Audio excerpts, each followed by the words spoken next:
So, hi guys, welcome to the Inspire Roundtable. This is a platform where we have ideas and leaders meet each other. And today we have a very interesting topic. The topic is about culture. This topic is about leadership. And today we will be talking about how a good leadership, a great leadership, can shape up a great company culture. So before we start, let me just brief you about what we do, what InstaHat does. We are a platform which allows company to find talent 10x more accurately and 10x less time compared to any other solutions in the market. And we are trusted by companies like Amazon, Walmart, Google, PayPal, etc. So without much ado, let's start off today's discussion. We have two of the HR leaders. We have Jay from Blue Yonder. Hey, Jay. And Hi, Sarvajit. Hi, everyone. we have Clive from Livspace. So I will put on the I will call upon Jay to introduce himself. So over to you, Jay. Introduce yourself and what exciting things Blue Yonder is trying to achieve. So yeah, over to you. All right. Thank you. First of all, good evening to everyone, and appreciate you all taking out time to tune into this interesting session. We hope we make it interesting for you all. Yeah, as you heard, my name is Jayshankar, and I represent a company called Blue Yonder. So, for those who don't know, who are wondering what is Blue Yonder is essentially a supply chain products and solutions company, which is 35 years old in the market. We were previously called as JDA Software. Right now, our company name is Blue Yonder, and we're fully managed by now Panasonic. So I lead up the talent acquisition for India and Asia Pac. Been with the company for a little over 2.5 years, a Bangalorean basically, and yeah, looking forward to some great conversations in next 1 hour. Great, great. Also, I have Clive with me. Clive, hey Clive, how are you doing? And Clive can Hey, introduce Gautam. himself and Live Space. Thank you, Jay, for the introduction. So over to you, Clive. Awesome. No, good evening to everyone. And Sarbajit, thanks for calling me to the session. I'm happy that I'm actually partnering with Jayshankar on this, right? Hearing his stories and understanding his journey is interesting. So I work with a company called Livspace. Livspace is, in a way, a home interior renovation platform that's looking at taking a very unorganized, fragmented industry and trying to build certain levels of consistency with regards to interior design, right? And this spreads across residential as well as your business side, or your B2B, which is the commercial spaces. And then there are ancillary products that also fall there. Uh, I'm very excited to kind of talk about this topic, and I had a few points that I want to kind of call out as expectation settings. Right, to me, first of all, I know while we are HR on this call, and Sarabajit, you've called us here, but I personally do not believe that culture is the responsibility of only HR. It's always the responsibility of leaders as well. So uh, I love the fact that we are getting an opportunity to kind of speak through this, but would love to hear your thoughts as well, Sarabajit, through this Yeah, conversation. Because definitely, hearing that business perspective is going to be interesting as well. definitely. Yeah, and yeah. Yeah, thank you, Clive. Thank you, Jay. Thank you for taking out time today evening and coming on board. So, the first question of the session, I will ask first Jay, and then we can go to Clive. Is uh, Jay, what is your personal experience about how good leadership helps to define company culture? So, like you have been in the industry for quite some time, and you have seen how good leadership can shape up a company culture, and that is very vital for different aspects. For example, like performance or how people interact or how people solve problems. So how do you think, from your personal experience, like how good leadership helps to define a company culture? Sure. In my opinion, it has a direct correlation or influence, right? Good leadership, good culture goes hand in hand. Look at this way, right? Hmm. The leadership, just to give an example, we all work in multi organizations. Yeah. Whenever any new leader comes in, Hmm. the employees get to experience two things. They do a comparison. Hey, previous leader was like this, the new leader is like this. Fundamentally, what happens is there is something called a baseline culture for the company. That's like a DNA, right? Which keeps repeating from a founder days until now, no matter how old is the company and stuff like that. So one is the baseline of the company as a culture. Whatever since its inception, there are a few things that are like consistent in all of that. Whenever the leaders comes in, right, leaders make an influence and that impacts to the employees or at large at the organization. So these are leaders who would either make that culture even more favorable, or with their persona or style, it can get onto not so favorable, which an employee gets to experience, understand and talk about it. In my personal opinion, in my experience, this term called culture or company culture, right? It's purely personal. It's way beyond what somebody sees and hears versus what you experience as an individual. Because culture is different to me versus Clive versus you. It's Yes. what you feel once you're into the organization, right? So it's purely personal.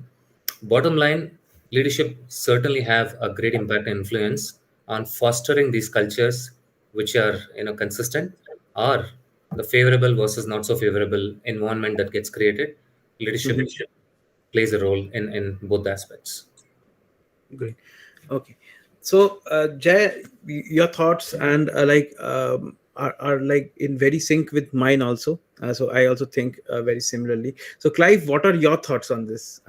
So, like Jay has pointed out some points of it, and then what are your thoughts on So, this? so Sarabjit, I definitely believe that I've always joined great leaders and great companies with great vision.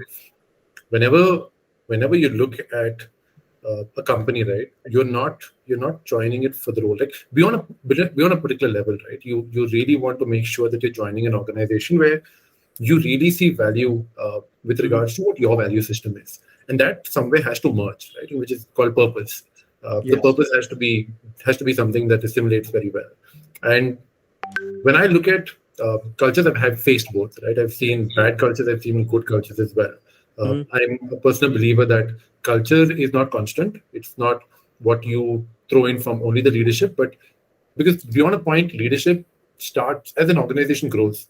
That same leader is no longer the same center of influence, right? The area of influence that leader has is now expanded to such an extent that every leader that comes under that leader also has to be able to define the same level of culture. And in my experience, if you look at it, if there is even one bad leader, like let's say, I'm not talking about unethical, but you refer to practices that are bad, driving employees with force versus trying to empower people, uh, looking at no coaching but expecting a lot from employees. It suddenly changed the dynamic, and that trickles down with everyone else. Because if you learn to accept that, and the organization accepts that, then everyone else that's going to come into performing similar actions is also going to feel like there are no consequences to it, right? And I feel you need to get a slap on the wrist. It's very important for an organization, more than just assessing and bringing in people at a point of time while hiring them, to ensure that they continuously calibrate them. It takes a lot of effort, a lot of tough conversations, a lot of coaching, but it's very important that the expectation of what the organization wants out of employees. Like, we want employees to feel empowered. We want employees to have a great culture. We want them to have a voice. It's very important that that constantly gets defined. Um, Yeah. and to what Jay said, right? It's not about what you say; it's about what you do. Uh, and those small actions, while we might think are not as important, they become very important. And since you're asking me this, I'll give you an example.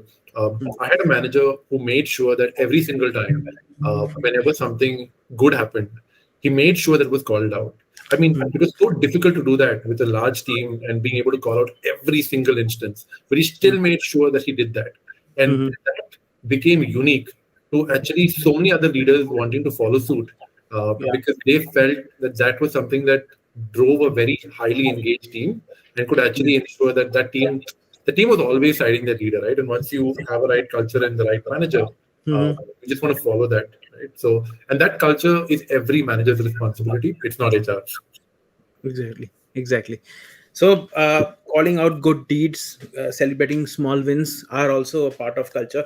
And so, Clive, I just want to continue with that. So, Sure. so this culture also plays a very very important role in, like, when you hire people, like when you hire like right people for organization. So the cultural fit round, which is mostly there in the last stage, but it's there everywhere. Like the first round is also a cultural fit round, because you won't take a candidate from A to B if they're not a cultural fit. You get to know, because after a call you understand what the candidate is all about. Yeah. So how do you think culture of a organization can play a role in hiring the right set of people, and like filtering out the people whom they do not want, maybe not a cultural fit for that particular culture? So how do you think this plays a role, culture plays a role? Very important. Yeah. So which is good question, and something that's very close to Hmm. my heart. Um, I see that whenever we work, right, what we tend to do is we always tend to think we know everything before we start something. Um, Yeah. we do not have this curious mindset, and hence Hmm. we start by already wanting to execute. Um, the first thing before you even get to your question is that if I'm going to hire a leader, it's very important for me to actually sit and observe and shadow what Hmm. actually makes that culture tick. And the Yeah. best way to do this is actually employee surveys, not your Yeah. NPS. Your ENPS is one part of it, right? But those are questions which are Hmm. very directed. But really getting to the crux of the matter, talking to Hmm. people, having heart-to-heart conversations, and figuring out what is it that they love about the company. You then are able to take those three, five, 10 things, and then actually say that that's what's making your culture thrive. You then align every single panelist. It's so important, right? We never do this again because of the pressure that we are under. We constantly decide, people come back and say we need to hire right now, and then we just go and start throwing resumes. It's a mud on wall principle. Some of it is bound to get stuck. Uh, but my personal belief, and I continue to also execute that, is you have to ensure that people understand their role in assessing a candidate. Um, Hmm. you have to ensure that everyone's calibrated to what that culture means. Hmm. Because the surprising fact is that when you have this conversation, even with a bunch of panelists, you'll find that a lot of them have very varying opinions on what actually is the right culture fit for an Yeah. organization, Yeah. right? You'll have someone saying we want someone fast paced. You'll say someone I want someone analytical. Someone will say I want someone who's a hustler. Someone else will Hmm. say I want someone who's very structured. And Hmm. there are journeys of an organization where all of this might play a crucial role, or might maybe have more influence, or be something which is can't get the right word, but something where you're expecting that this is the pinnacle of the experience that right now that you want to have. But overall, you Hmm. still got to define a strong culture. It's very important that you do that. And then as you're having conversations, it's so important to calibrate and ensure that your feedback is flowing through the actual logic of what you collected, and seeing whether what leaders defined as culture versus what they are assessing with candidates versus what employees believe and have experienced culture today of the organization all match. Hmm. And I'm another proponent of the fact that you do not need to hire fast. And I know it sounds very counterintuitive for my industry. Hmm. But if you make a mistake with such a hire, you finally end up losing a lot more, right? Not just in terms of time, but in terms of people's vision to the organization's belief in the organization. So you really, really want to make sure that when you're hiring, you're defining that culture. And every organization has their own culture. There's nothing good or bad. Yeah. But you need to make sure that you are hiring people with the right expectations, and you make sure that people already understand what that means. And it requires a lot of tough conversations, because people will contest you. They will say, no, no, this is not as important. Hustling is not as important. But someone will say hustling is very, very important. And you've got to understand why it is important, right? So the curious mindset comes in again, that you want to understand and really sit in shadow and see how does it play a role. If you say I want a hustler, then what is hustle going to solve for you? Is it really going to connect to something for the organization or not? I'm going to pause because I want to give Jayshankar an opportunity on this as well. Yeah. So yeah. So I was coming to Jay on this. So Jay, Blue Yonder is like a multinational company. We have like different sets of culture in that, and like there will be different cultural values also in that, like Yeah. diverse talent throughout globally. So there you will have different diverse sets of culture, but there will be a uniform culture throughout the company. And that will like, how does it play a role in hiring the right set of people? When I say right set of people, who these guys who can take your like company from good to great, or like great to like super, like, so like 1 to 100, that people. So how does culture play a role in, say, Blue Yonder, or in your experience or other companies which you have seen? So over to you. Sure. See, I'm of the opinion that the question is right. Culture. What? How does the culture play a role in hiring the right people, right talent? Yes. That's a point or a theme that we're discussing, right? Yes. We all know that from a recruiting standpoint, the way it has evolved, all of that. There used to be a culture fit around all of that Yes, yes, as a yes. concept, Yeah. which still some of the companies still may follow, and it would have become obsolete for somebody else, right? Mm-hmm. And in my view, when you interview a talent, right? So the cultural aspect is not, there is no formula, there is no, it's not like a competency driven interview assessment that, hey, I spoke to this candidate, Mm. he or she is a good culture fit. There is no formula to it. No. However, the company culture in one aspect is, what is the candidate is viewing you as an organization. A, Mm. is the candidate getting attracted to your brand by hearing the cultural stories either through a friend or whatever the public information that is being available. Yeah. On the other hand, when we talk about the hiring aspect of it, right? Mm. Mm. Like Clive was mentioning about, it's all about the interview calibration, right? When the candidate is talking, Mm. it is it. What is the taste of a culture that you're giving to a candidate during an interview process? uh, Mm-hmm.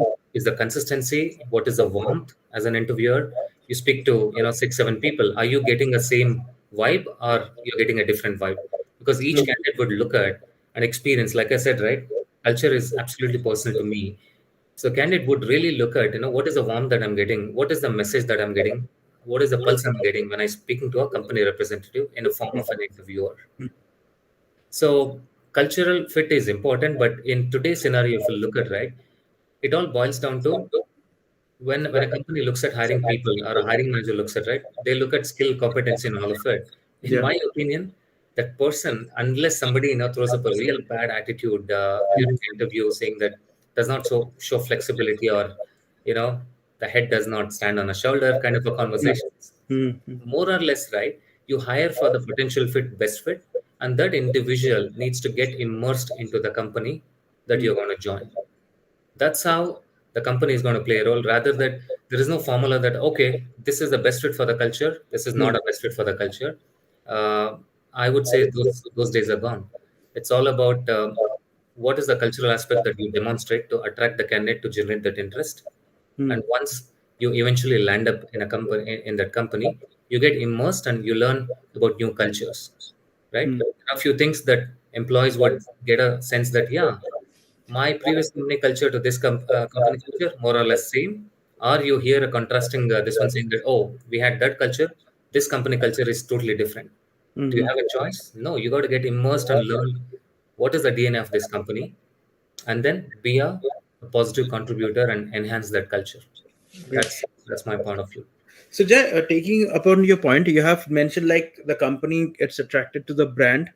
Second, there is an interview process where you measure the vibes, and then there is a cultural demonstration. So, all these things are being done by companies over, say, in their branding campaign, or how they brand themselves or they market themselves.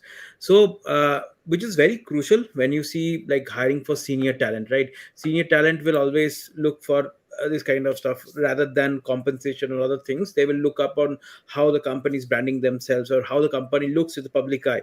So how do you think this cultural aspect, the culture, which Mhm. will help in engaging and hiring senior leaders?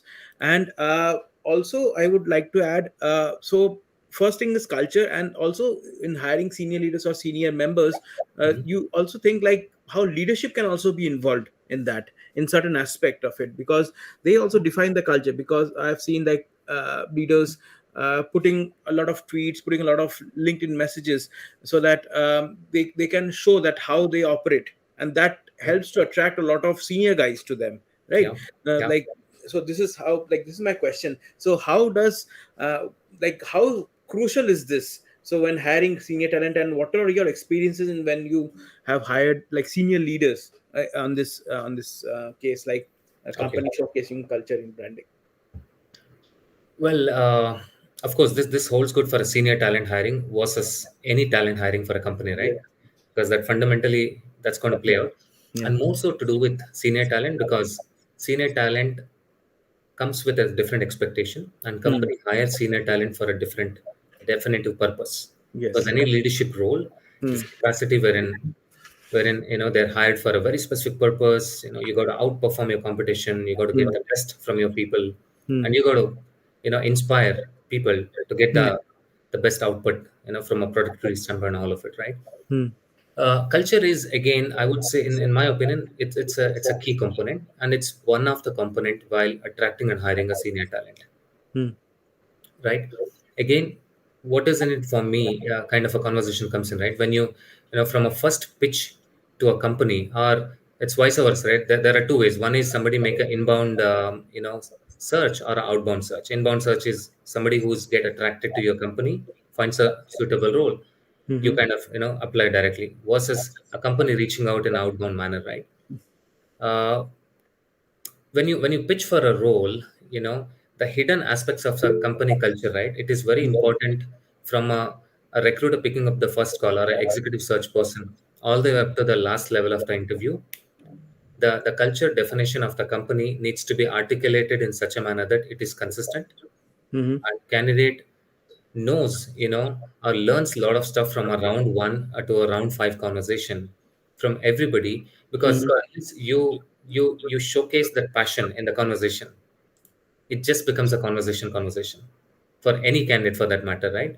So you should be also able to kind of step beyond the usual tech assessment, or the key competencies assessment, Hmm. talk about and present the company in such a manner that talk about who we are, what we do, Hmm. covers the cultural aspect of it, right? And Understood. that message has to be super super consistent. Yeah, it's uh, really everywhere in the yeah, company. for Yeah. you to understand. So there are examples, right? Hmm. When we ourselves want to have a conversation or get interviewed, right? You look at, hey, what is the stability of the company? Hmm. Why certain people are staying? What is the average career tenure? Hmm. In our current company, Blue Yonder, right? Hmm. The one thing that I proudly kind of talk is to every senior candidate is the average career tenure. Okay. More than 40% of our workforce is like 10 years, 15 years in the company, because our company is an amalgamation of lot of organic and inorganic acquisitions, and the Hmm. cultural aspects has come in from multi organizations. So Yeah. we take very pride in conveying that message. Hmm. It's not just a 35-year-old company, but Hmm. look at the average career tenure of the people. There must be something really happening, right? Why Hmm. these people are able to stick on and be with a leading in a company. Great. Aspects like that should be conveyed, should be articulated in a simplest manner for a potential candidate or a prospective candidate to understand the hidden cultural aspects of it.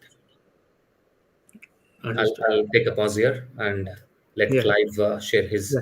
his So, perspective. Clive, what are your thoughts on this? Like how culture helps in engaging senior leaders, and like a company will always showcase them in branding, the culture in branding.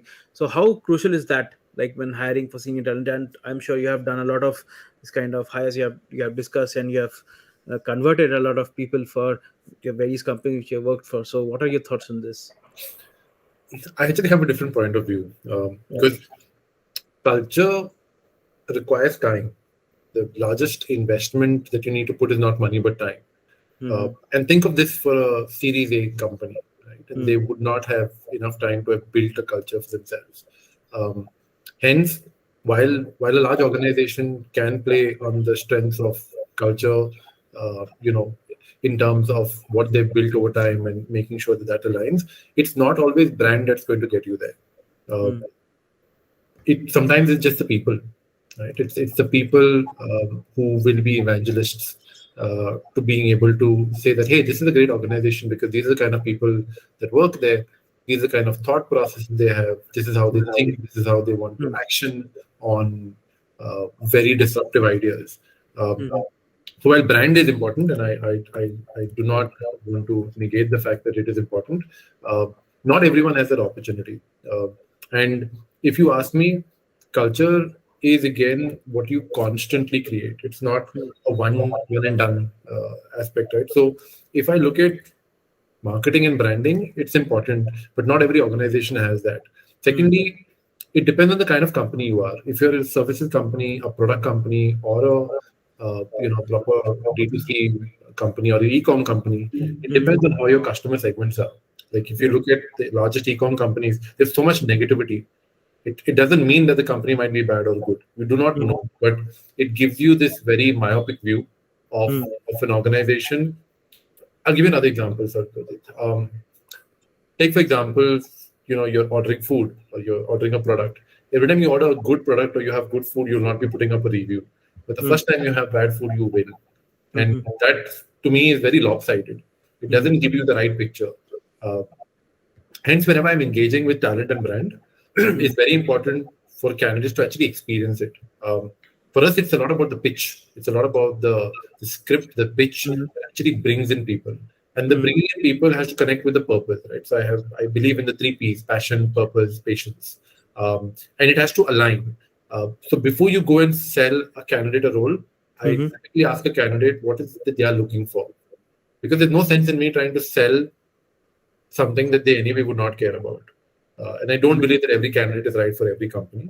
That's just reality, right? So branding plays an important role, but not everyone has that, either the budget or even the infrastructure or the time that they've invested to build that. Somewhere you got to make it more than just that, because what they see as a brand is like marketing, right? Marketing creates a great product which sells, but the product might not be as great, right? But they're just great storytellers.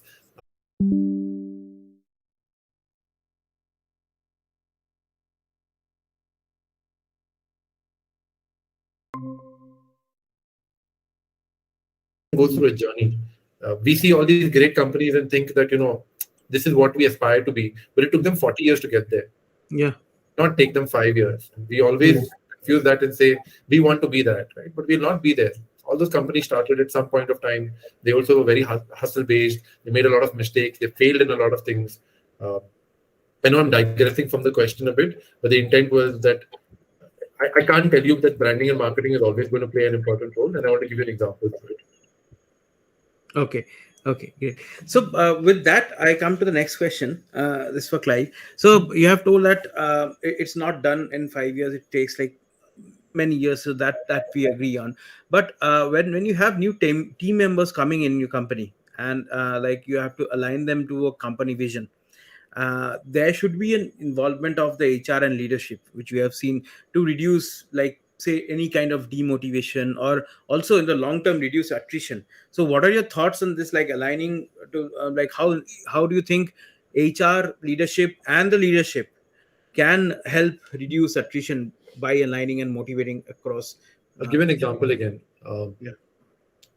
In the large companies I worked in, it was, you made sure that before you even went on the floor to get any work done, that you spent 2 days of immersive learning about the company's vision, the values, the policies, the deep learning. Because those 2 to 3 to 4 days of immersive learning makes all the difference. It's very important that when you're bringing someone on board, it is all the day-to-day interactions. But the first point is that you want to make sure that they absolutely absorb the culture.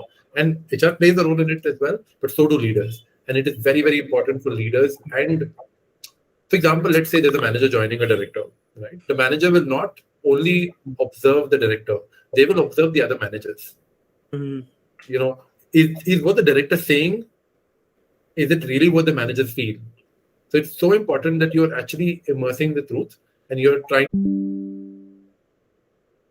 They sit and start working and they don't know the processes, they don't know the policies. So they don't feel ingrained into the organization. They don't feel like they have a responsibility or a purpose to actually say, I'm super kicked about this. Many times when you're explaining the vision, even like, let's say in an all hands a month later, and they're like, oh, I didn't know that this is the extent of what services this organization offers or the kind of goodness this organization is creating.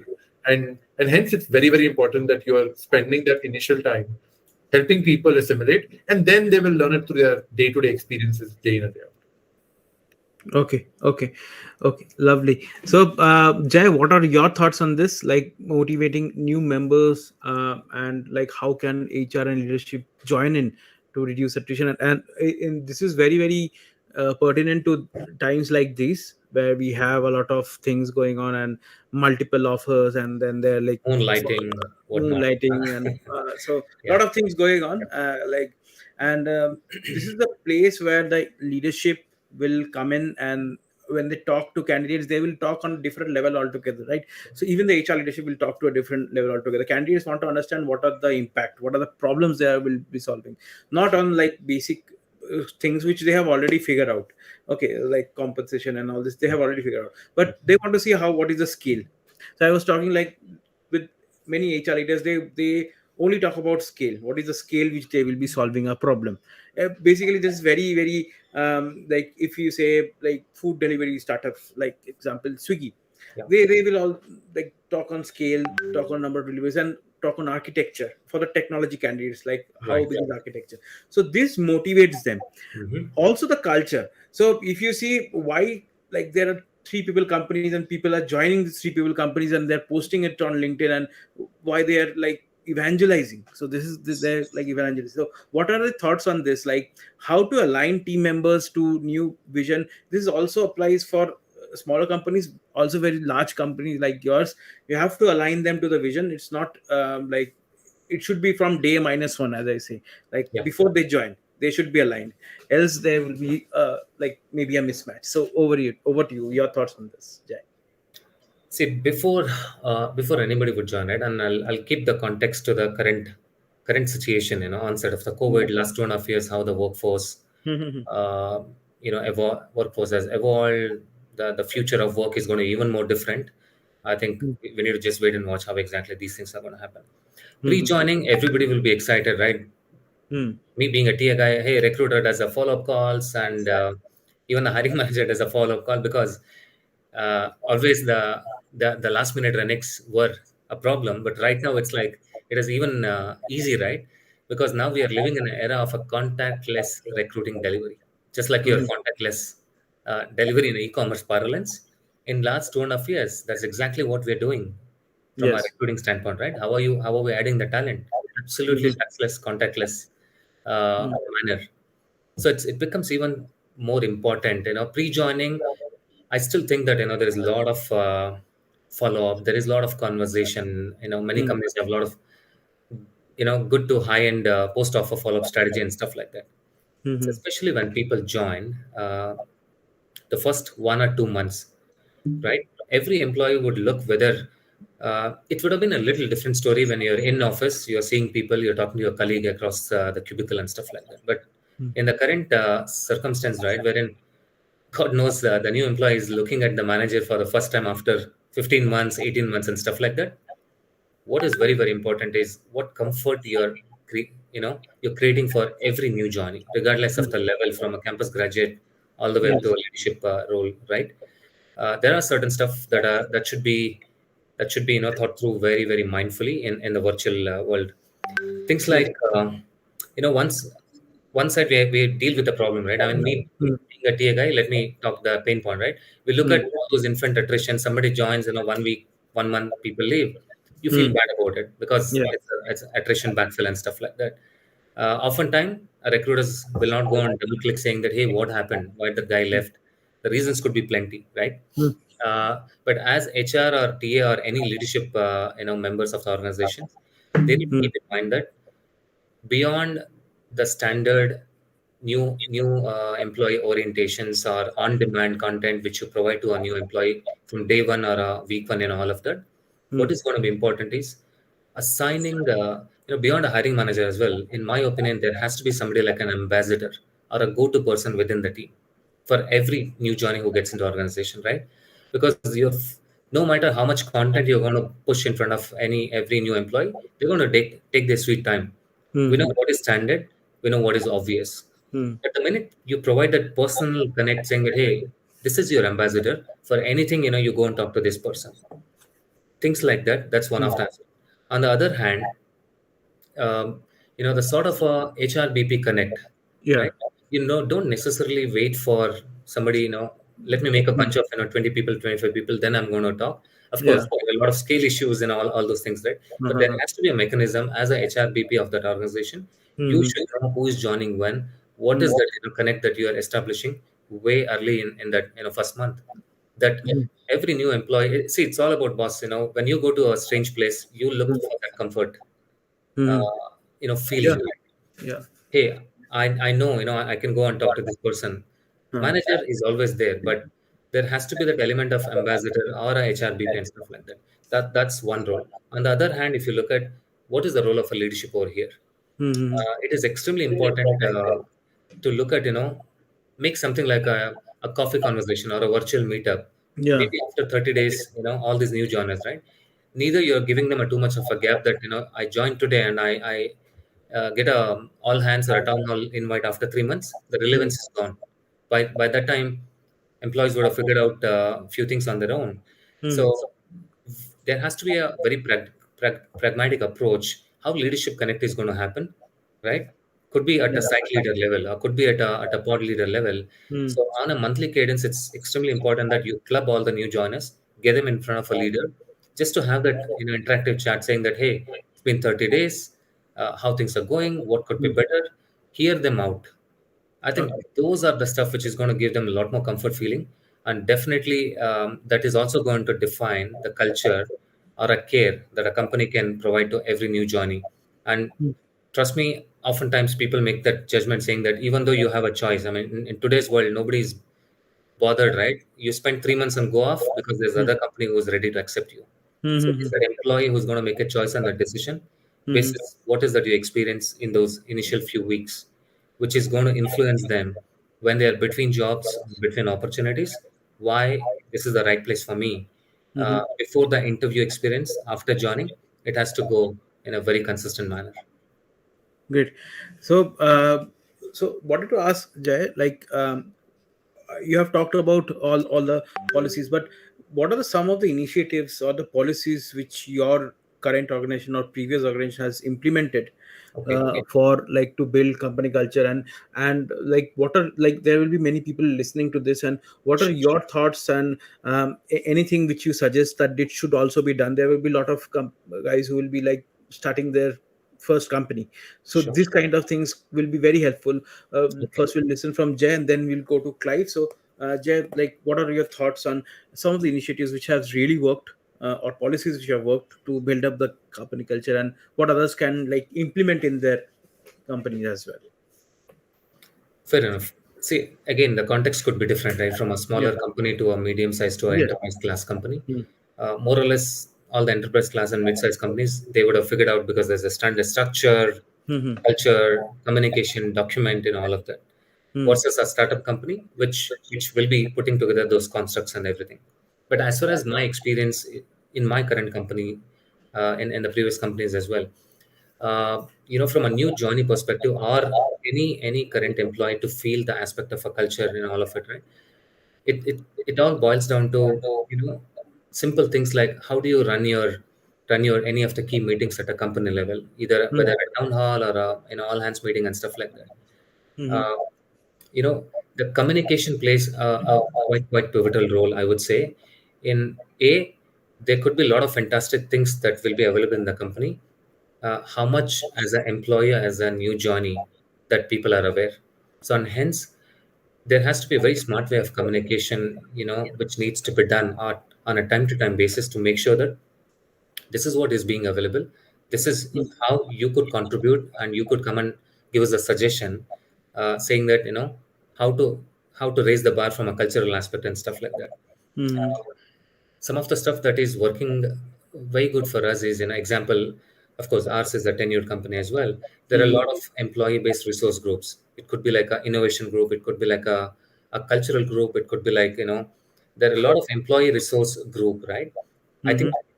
whoever has this employee based resource groups, it's extremely important to kind of get that out in front of the employees and encourage them to understand what is the real purpose of this, Mhm. right? Example, we all know about CSR, right? And every Yeah. company has a CSR. But beyond CSR, there are a lot of such employee-driven groups, which is going to bring people together, and you're Mm. going to give them an aspect, or you're going to give them an opportunity for them to be an integral part of those interested groups. Uh, Again, the communication is going to play a role here. At what intervals, when are you letting them know about these aspects, which are again, existing, but you will have to enhance it, and you will have to make it like very inclusive for employees or a new journey to get to know that better and get to know that faster, so that you're able to kind of get onto that group and get socialized beyond the usual job scope that we all do on a day-to-day basis. Okay, so Jay, you have talked about like resource group and other like segments where they make communities. So that also helps to drive the vision. So, Clive, what are your thoughts on this? Like, what are the policies which you think, like you have seen being implemented, helped in the like enhancing culture and like, So, yeah. Sarvajit, I will take you through all companies versus just one. Okay. So this is more for people's learnings versus what our current organization does. Because I don't want to talk only about my current organization, right? Mhm. You know, actually have driven strong, company cultures once they define and decide what that ideal company culture is. One example was there was a company who used to make sure that 20% of your time, Mhm. of your entire workday, week, month, and year could be dedicated to a project that you chose at the start Mhm. and could be out of your work scope. Mhm. Okay. Okay. Okay. So it's very clear that they used to ensure that because they felt that that stimulated everything else for you. And you, one is you retained, but you also enjoyed the work because now you were given a chance to do that. Mhm. There was also another company who used to actually put budgets to this. So they used to have an event across the organization, running sessions of people internally, like how you think of Shark Tank, and think of something like that, where you actually proposition and propose your ideas, and then the final idea is to actually get a significant amount of money to basically Okay. incubate and build this as a product, right? Mhm. Uh, and it could be anything. It did not have to do with work. It had to do with the fact that it was enhancing society at large. Mhm. It was very, very, very critical. Okay. Um, Another company made sure that 1 week out of every year was dedicated to social causes. So you could Mhm. actually be marked present, not attend work, and ensure everything else for that 1 week, irrespective, to actually look at social causes. Like we have painted flyovers, we have gone to old aged homes, and Mhm. we've actually learned the art of how they do it. Okay, so we've Okay. actually figured out how do they paint those flyovers. How do you Okay. ensure people do not treat that like a garbage bin and then start spitting and urinating there? Everything, right? So there are those policies as well. Then there are aspects where there are non-meeting days, defined non-meeting days. No matter what that day, there is no meeting. No one in the organization will set up a meeting. So that's the Mhm. day you actually get to do work. All the other days you just have meetings. But this one day in the Mhm. week per week, one day becomes a non-meeting day. Um, then you have organizations that, as you move from the whole yearly appraisal to whatever, there were organizations that instilled this value of driving um, weekly and monthly catch-ups, which were actually like pre-appraisal discussions every month. So you never Mhm. got shocked by that, right? So Mhm. it drove a performance of transparency. That culture became transparency culture.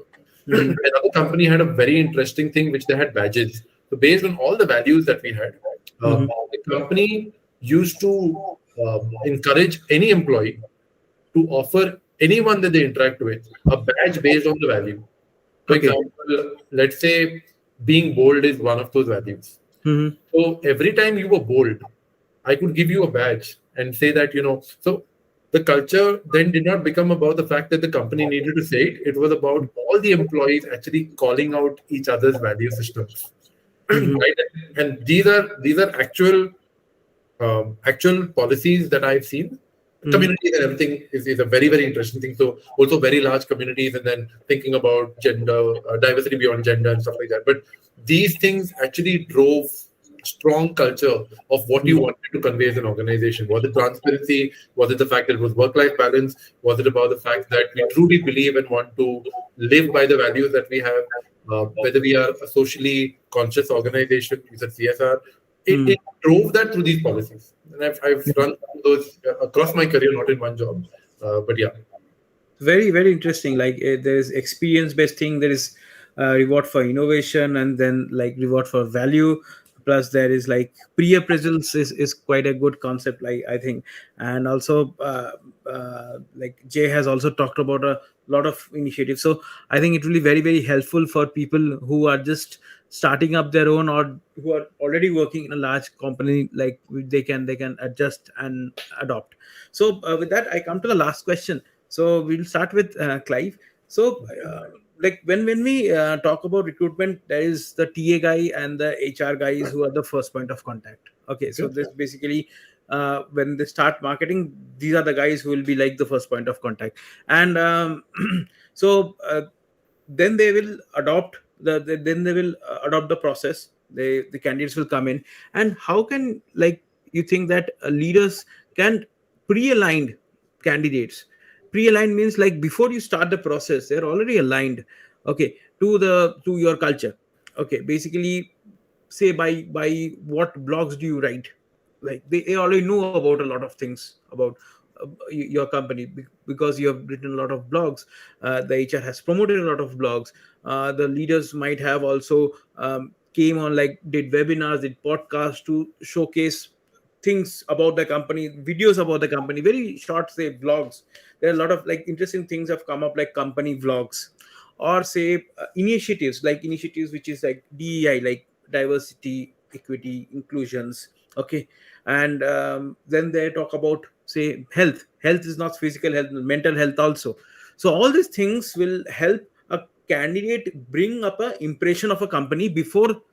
So if they also like see the company, they will talk, oh yes, I know this company does this, they are very good at this. Okay, so how do you think how leaders these are some of the examples which I know of, like you might have more. So how do you think leaders can help pre-align candidates? And this is a time where we see, like as I told you, counter offers, this and that, and like it's a war going out there, and companies are coming in, more companies are coming in, and the candidate needs to select like A, B, C, D, E. So they should select A or C. It depends mostly on how they foresee the company before they join. So they will like put in like they will act as an employee in their head and see how do I look like, how do I fit into the scheme of things. So over to you, Clive. So what do you think? How can leaders pre-align candidates? I personally, I find it very difficult. Okay. When you're looking at trying to see again, you got to think from two contexts, right? If I look at a startup journey, they don't have that armor already with them. If you look at an established company, they do it because they have marketing spends and budgets behind it. Mm-hmm. But again, culture, for example, let's say you're talking about a very large company, and I've been in large companies as well, over 100,000 employees. Yeah. In such a culture, what the CEO is doing and what you're seeing everywhere getting evangelized, branded, and marketing is not what you may experience. Mm-hmm. Because in a 100,000 member team, you are not going to get the exposure to that leader, right? And hence, that doesn't matter as much. So if you're a very large company, you typically will see all the CXOs, talking about culture, but most of the time you're not working with them unless you're in a senior role. So it doesn't matter to you. Yeah. If you're in a smaller company, it matters because accessibility of leaders is very high, right? Leadership does not feel like they do not have time. They will make time for any employee at any level. They'll respect thoughts and processes versus your designation and your title.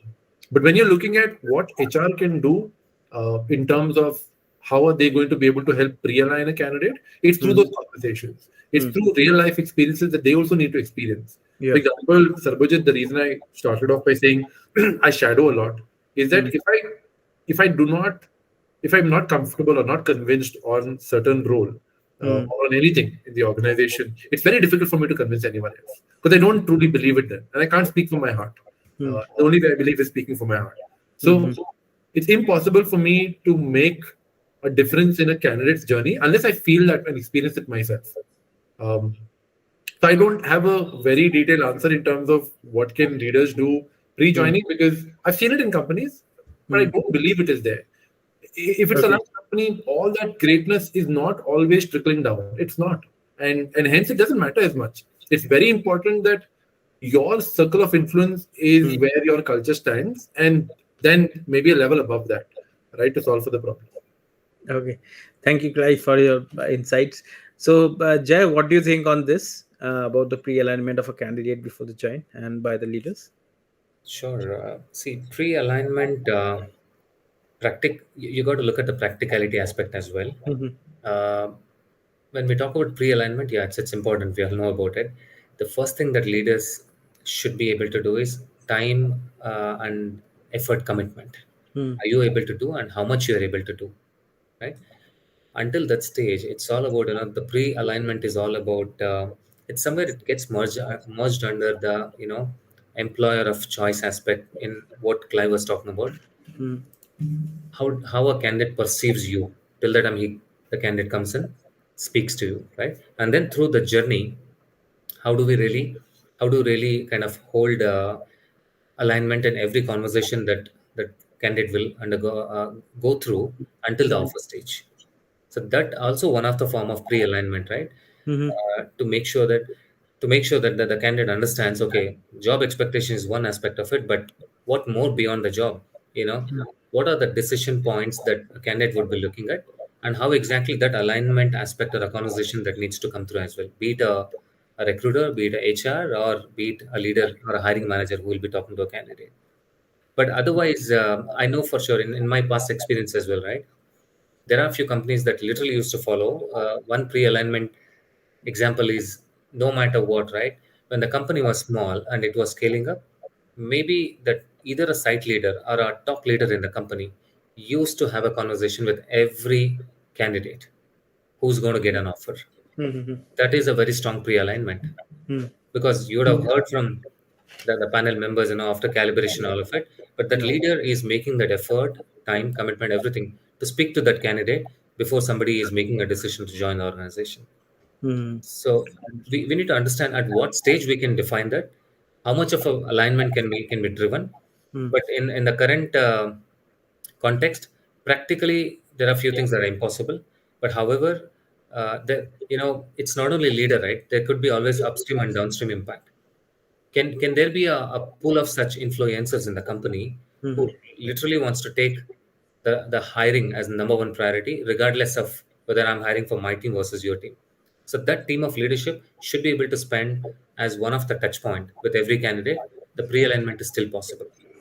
Okay. I'll stop So, it. And yeah. So, Jayshankar, this is very true for every startup because in a startup, it is the founder, it is the investors, it's everyone coming on board to say, hey, you know what, let me help you understand the journey of this. Yeah, Absolutely. very true. yeah.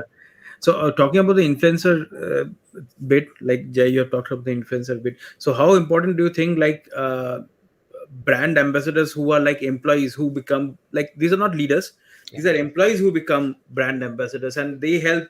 Ki, ha, this is what my company is doing, and you should like follow this and that. So this has become quite popular. And True.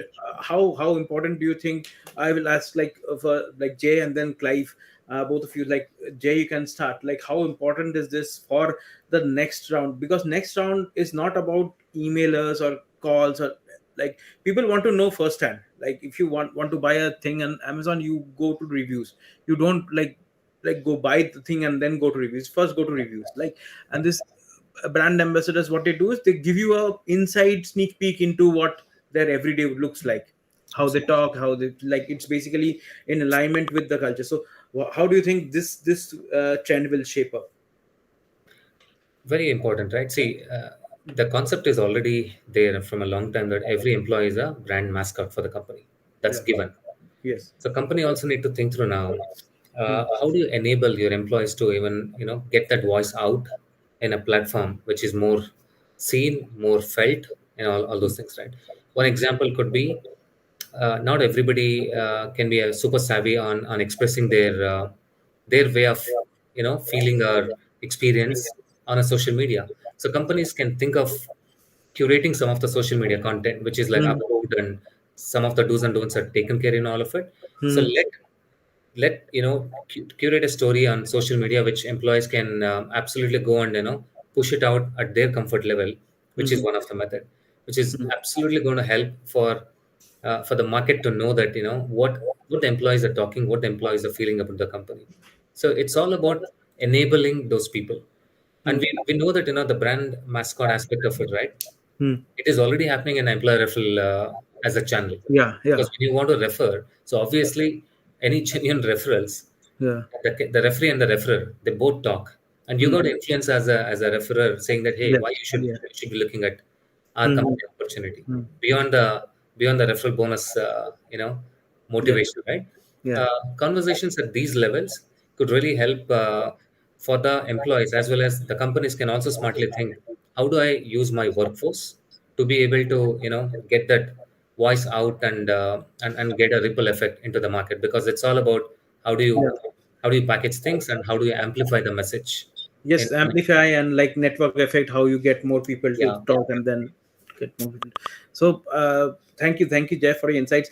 Clive, your thoughts on this, influencing via employees who can be brand ambassadors, and then so you have seen Livspace grow from like say a small size to medium size to a large size company, and in these three different steps, you have seen people evangelize on different aspects of it. First they might be evangelizing about the business, now they might be evangelizing about the say the culture and the initiatives, next there will be something else. So how do you think this happens? I won't talk again specifically about Livspace. I'll give you general concepts. Yeah. However, it's very important, right? Mm. Every employee matters. It's not only leaders. Culture stems maybe from what you're driving down at times, but many times it's also from up from down to top. And it's Mm. very important that every employee matters. Uh, every employee can make a difference, and you never know their circle of influence. If you think of it from the amount of actual knowledge they sometimes have a strong ability to actually make a dent positively or negatively on the Mm. brand. And hence, respect is very important irrespective of the level. Um, and you have to make sure that if people are in the organization, they love working there. If they don't love working there, honestly, there are so many other companies. And in startup, we always say something, right? Like, Mm. it's okay if you don't want to work here, go somewhere else. It's not Mm. because you're throwing people out. It's because you really want people who want to be there. And when you Mm. have that, and if you're able to connect that to, initially what we talked about, which is finding people with the right purpose, you Mm. won't have to struggle with this. Because Mm. people will not, you don't have to go and coach anyone. You don't need to go and tell them that you're a brand ambassador. Everyone will do it. But what I've realized is you can't force these conversations. Mm. It will take its own natural course. Mm. Uh, for example, you go to a Glassdoor and you might find a lot of positive reviews and you might have a negative experience, or vice versa. Right? Some of the best companies in the world who are a great place to work, number one, two, and three, Mm. still people leave them. Obviously, Yeah. something is not working for them as Mm. well. So it's all very subjective to what Jayshankar said. It's personalization to every single person, and it's not something that you can just define. But Very every granular. employee will Yes. Yes. choose to be an evangelist if they want to, and they won't if they don't want to. And you can't force it. So Mm. in these situations, I've realized it's like your market dynamics. You can't choose whether people will buy your product or not. You push it out as much as you possibly can. You'll pivot. You'll make sure that you try and iterate. But at the end of the day, you're going to let it take its course as well, and then learn through that. Learn through it, and quickly be able to figure out and find out what's not working by doing some surveys, and then being able to course correct from there. Great. So with that, we come to the last question. So like we finished the last question. So we'll come to the first question of a person who has asked, like Hemaram from True Minds. So he has asked, like, how would you convey a message to mid-level professionals and engage them with your culture? So anybody can take the question. So Clive or Jay, or both of you can take the question. How do you Can you mid-level? repeat the question if you don't mind? Yeah, sure, go ahead, So Clive. No, can you repeat the question? Oh, So actually, he's asking, like, how would you like, say we have talked about senior level, we have talked about the junior level also. So for the Mhm. mid level, they have like they have a lot of options right? And they are in the middle of their career, like, and culture is also very important to them. How do you engage mid-level professionals with your culture? What are the things, maybe a couple of points, which Hemaram is asking? Sure. It's the same thing. End of the day, every employee matters. I'm not going to distinguish between, someone who's at a dual level versus a manager level versus a leader level. However, unfortunately, managers get sandwiched between leaders and dual levels. So there is a lot of hand holding that you need to do there. And hand holding doesn't mean that you're always going to be nice to them. It means that you're going to be honest to them, right? And it all depends on what you want to convey. If you want to be an organization that's transparent and really look at development, because what you might do today may matter only 5 years later. But Okay. for managers at the mid level, it's important for them to ensure that they're also spending their own time researching and understanding. Right? It's not always going to come to you from only your manager. Some managers may not choose to invest time into that. But as a mid-level professional, I wouldn't distinguish. It wouldn't matter, in terms of what a mid-level employee would do. However, as you become a people manager, there are certain aspects that are fundamental to you being successful. One is knowing how to manage people. One is knowing the technique or the trait of not wanting to do everything yourself. Yeah. Letting others try, fail, giving them the recognition for it, coaching them. And it's very, very important, right? Spending time with your direct reportees is very, very, very important if it's a smaller span of control, where you can actually engage with them and understand, spend time, coach, understand their points of view. So as a mid-level manager, all of us were in that journey at some point of time in life, and I don't see a large difference with regards to how they would absorb the culture. It should be the same for them. If leaders and dual levels are experiencing something different versus managers, then there's something fundamentally wrong with the organization. And I've never seen that though.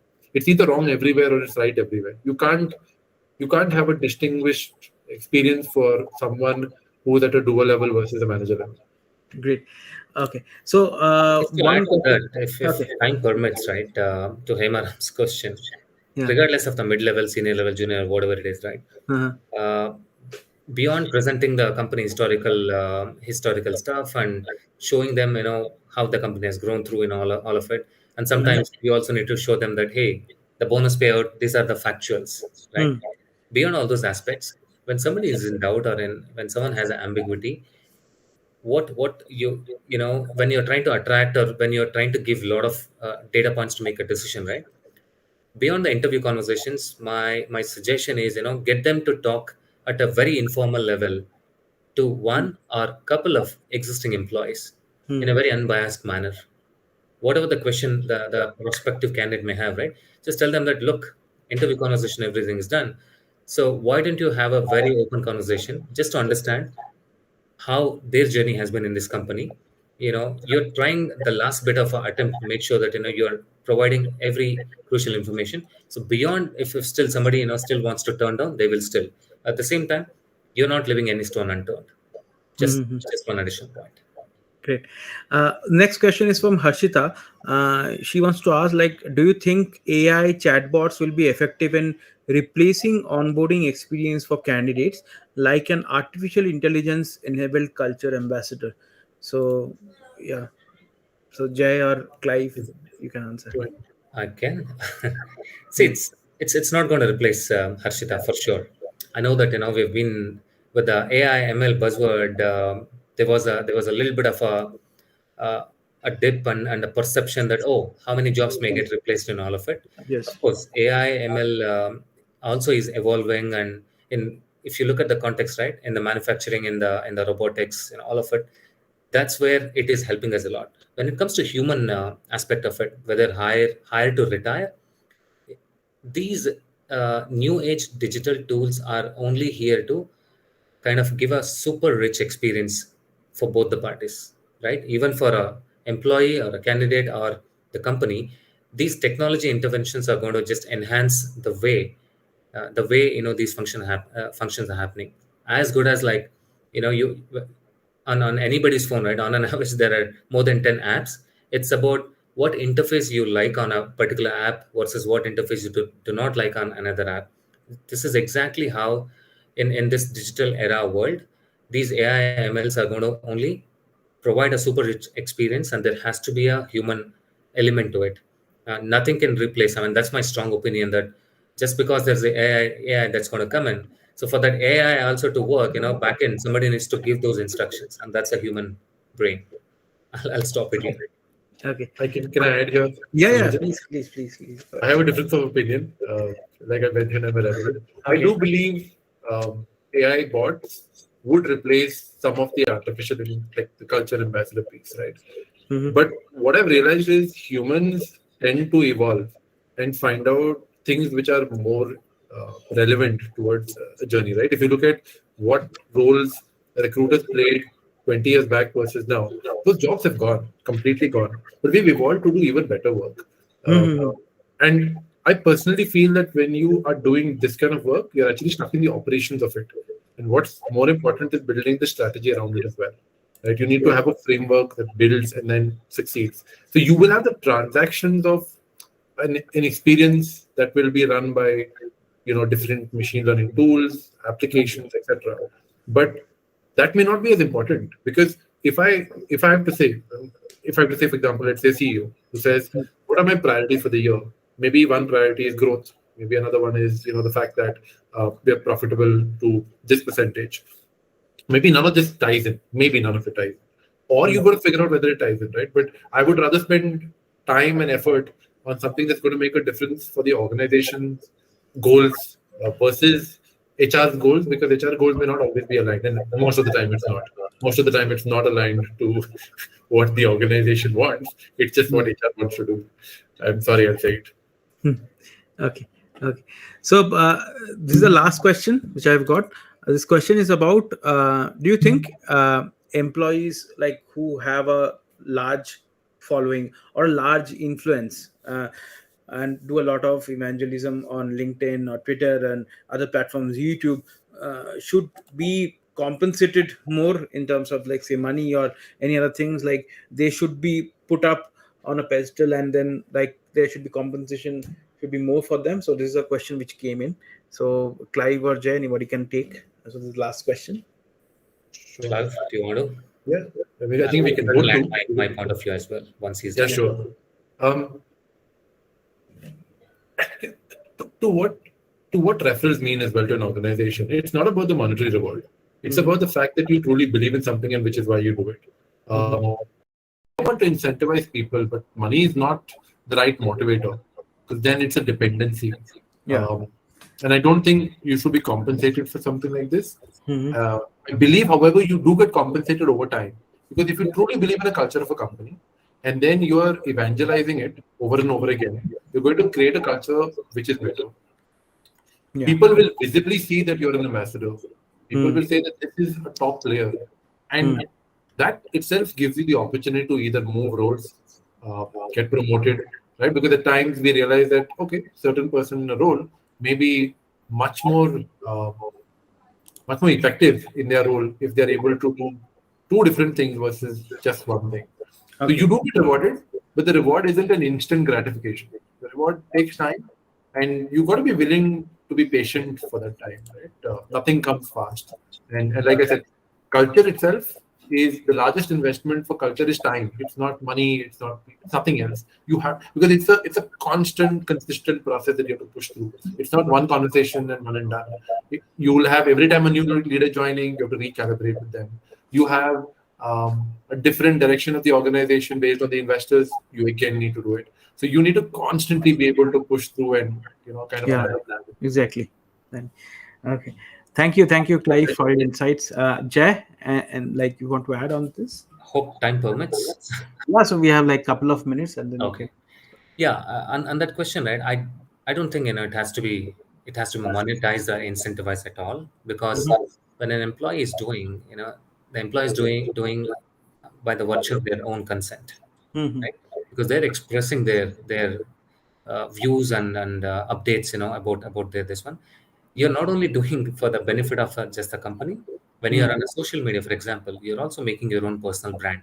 exactly. For you to make your own personal brand, why would a company has to incentivize or monetize?